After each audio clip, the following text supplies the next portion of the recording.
A aula pública de hoje discute o projeto Escola Sem Partido. Neste programa, gravado na Universidade Metodista, em São Bernardo do Campo, quem fala sobre o assunto é Edson Fasano. Historiador, mestre e doutor em educação, Edson é professor e integra o grupo de pesquisa sobre Paulo Freire da Universidade Metodista. Organizado nas redes sociais, o projeto Escola Sem Partido busca fiscalizar e combater o pensamento de esquerda na educação. Integrantes do projeto afirmam que o objetivo é evitar a doutrinação marxista e também retirar as obras de Paulo Freire das escolas. Porém, o Escola Sem Partido tem ameaçado o direito de professores se manifestarem nas salas de aula. Em algumas cidades, por exemplo, educadores correm o risco de demissão no caso de se manifestarem sobre política ou sobre questões étnicas e de gênero. Para os setores progressistas, o projeto é uma das estratégias golpistas para silenciar vozes divergentes. Mas afinal, como a discussão ideológica deve frequentar o cotidiano escolar? Por que a escola sem partido ameaça o livre pensamento?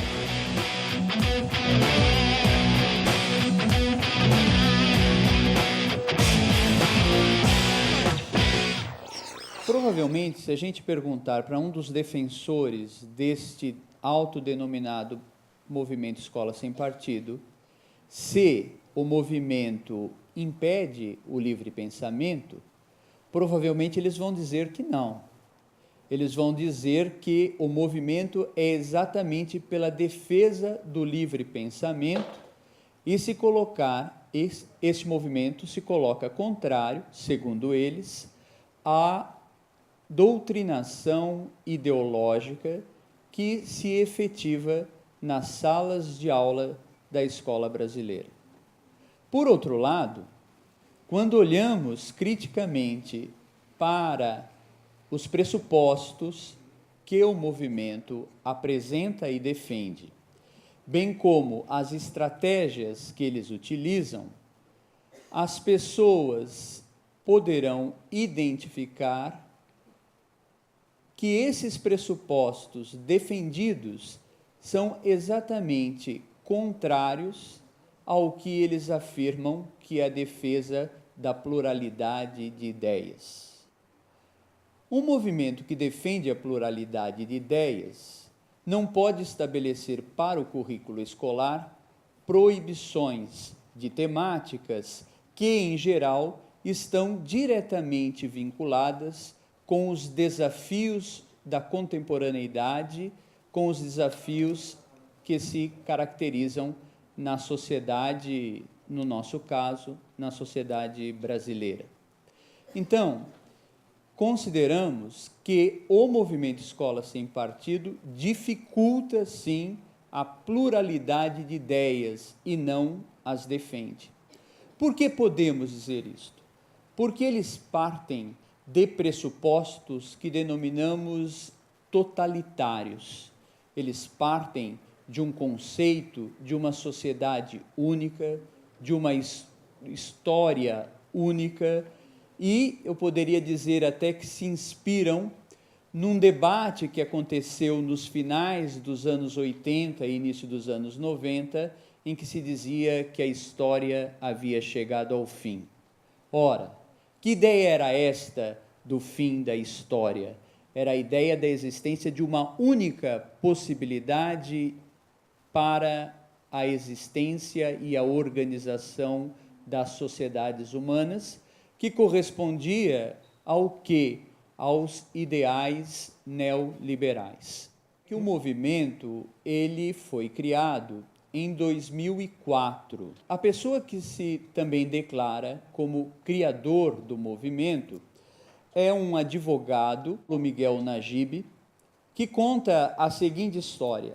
Ele diz que ele tinha uma filha matriculada em uma escola em Brasília e que sua filha um dia chegou em casa descrevendo uma aula que ela havia participado em sua escola, em que, segundo o Najib, o professor realizava ali a compreensão política que ele tinha do mundo e colocava como sendo aquela única verdade. Assim, o exemplo que ele dá é que o professor comparou na aula a militância do Che Guevara com a militância, segundo ele, de Jesus Cristo. E aí o que ele faz? Ele vai até a escola, chega na escola e faz uma reclamação contra o que ele está chamando de doutrinação ideológica. E não recebe, por parte da escola, acolhida da reclamação. Então, ele vai, tenta organizar pais e alunos, e, para a surpresa dele, ele também não recebe apoio. E os alunos apoiam o professor. E aí ele vai dizer o seguinte, que o professor, na medida que atua na escola, e a escola no Brasil é obrigatória, e ele vai falar assim, bom, então, o que existe? Existe aí uma plateia cativa para o professor. O aluno não tem a opção de não assistir à aula, ele tem que assistir à aula.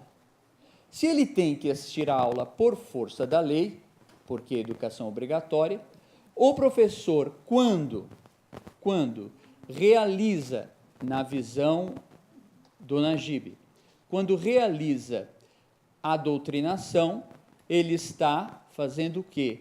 Desrespeitando o direito à autonomia intelectual dos alunos e, portanto, ele diz assim, o professor acaba sendo um violentador dentro da situação. Nessa fala, a gente pode encontrar, e aí a gente vai fazendo relações com todo o texto produzido, com os documentos produzidos por este movimento, a gente vai fazendo relações sobre, primeiro, ao dizer que o aluno é obrigado a estar na escola por meio da legislação e que se constitui como uma plateia cativa do professor, indiretamente, o que ele está questionando?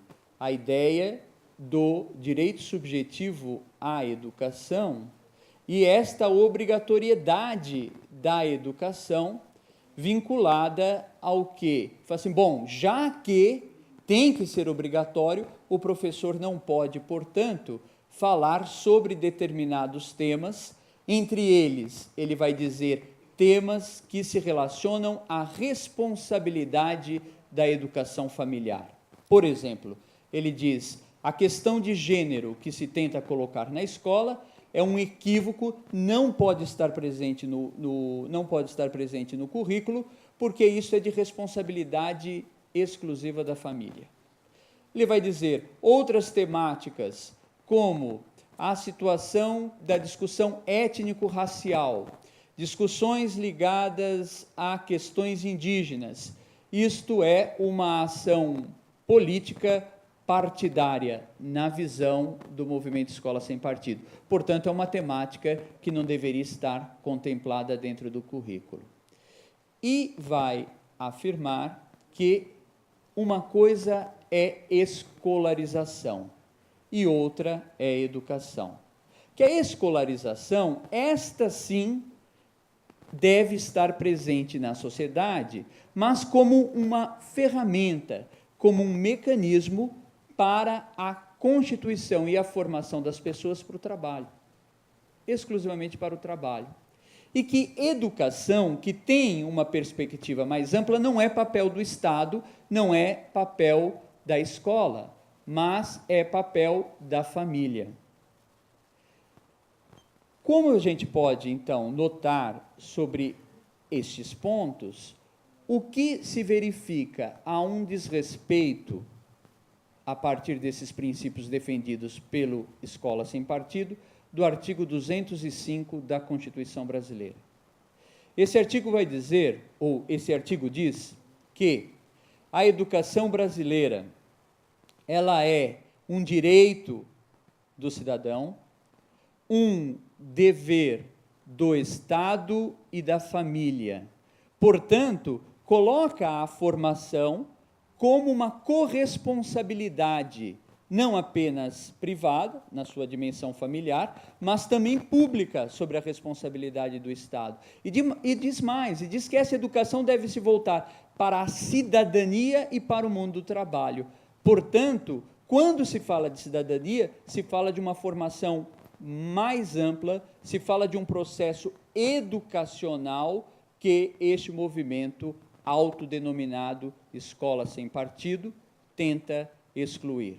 Por isso, tratam-se de princípios autoritários, pouco democráticos e que, em outras palavras, não deveria ser compreendido como a escola sem partido, mas o movimento da escola do Partido Único. Agora o professor Edson Fasano responde à pergunta da correspondente de Ópera Mundi. Na América Latina existem muitos projetos de educação midiática. Por exemplo, projetos para discutir com os alunos o funcionamento da mídia, interesses em jogo na produção de notícia e, principalmente, conscientizar os estudantes. Você acha que esse é o caminho para diminuir distorções que temos visto atualmente, como, por exemplo, alguns dos argumentos utilizados pela Escola Sem Partido? Educação e comunicação têm se caracterizado especialmente a partir da segunda metade do século XX como um desafio muito importante para nós que estamos diretamente ligados a esse processo formativo, mas também para a sociedade como um todo. A sociedade interativa coloca alunos com posições muito diferentes daqueles que recebíamos há 50 anos atrás. E a escola não pode mais ser exclusivamente o espaço da informação. Na verdade, a escola tem que se caracterizar como um espaço de construção do conhecimento. Ora, quando pensamos que a escola precisa se caracterizar como um espaço de construção do conhecimento, nós estamos já nos colocando como uma posição contrária ao que defende o movimento Escola Sem Partido, que vai dizer assim, olha, a ciência é neutra. A ciência é neutra e cabe à escola, basicamente, informar e trabalhar com neutralidade os desafios da informação. E aí, quando percebemos que esta prática de olhar a escola de uma forma meramente técnica e a escola sem a construção do conhecimento ou buscando uma interpretação crítica da informação, selecionando informações, etc., nós acabamos criando ou constituindo um grupo de pessoas, e vou dizer assim, até uma sociedade, que olha também para a mídia como se a mídia fosse neutra. Por isso me parece que, pedagogicamente, há dois desafios. Um mais amplo, que é pensar a informação e buscar interpretar, compreender fontes, compreender relações de poder que se colocam nessa sociedade desigual, pensar aspectos como hegemonia, quer dizer, domínio de ideias, e como essas ideias se vinculam ao poder econômico e às relações econômicas.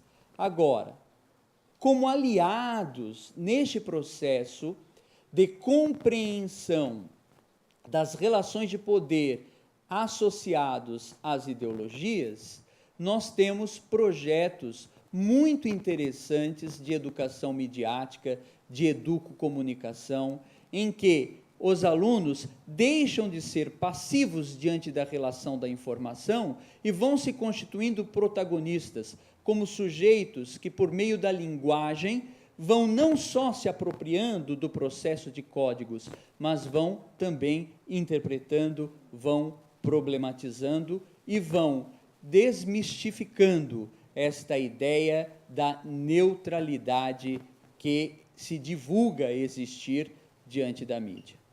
O movimento Escola Sem Partido é um movimento que tem recebido muito apoio da mídia hegemônica, que tem recebido muito apoio da grande mídia. Ora, por quê? Porque esta grande mídia tem se associado a quem? Aos grandes poderosos. Tem se associado àqueles que defendem, ou aquelas instituições, aqueles grupos financeiros que defendem a permanência desta relação de poder. Portanto, acredito sim que esses projetos de educomunicação, etc., que colocam o aluno como protagonista, como sujeito da relação de aprendizagem, pode contribuir para uma desconstrução ou para que se construa uma consciência destas relações de poder que tem dado sustentação a esta, vamos dizer assim, a este domínio de determinados grupos sobre a mídia e fortalecido isto que tem se chamado como movimento Escola Sem Partido.